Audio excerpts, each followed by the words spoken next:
A piece of land in the Leeds area of Sioux City is a step closer tonight to a zoning change. Tonight, the Sioux City City Council voted 3-2 to approve the first reading of that zoning change.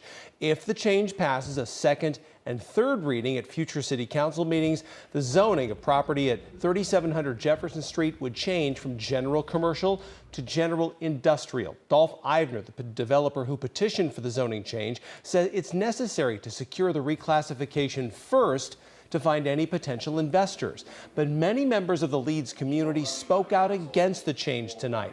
Mayor Bob Scott, along with Councilmember Dan Moore, voted against the rezoning, but the 3 other council members voted for it. Scott says he feels heavy industrial development wouldn't fit that area.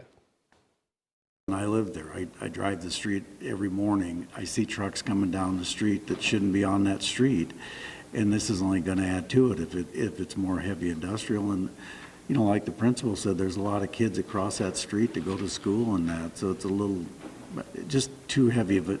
Heavy industrial is just not what we need there.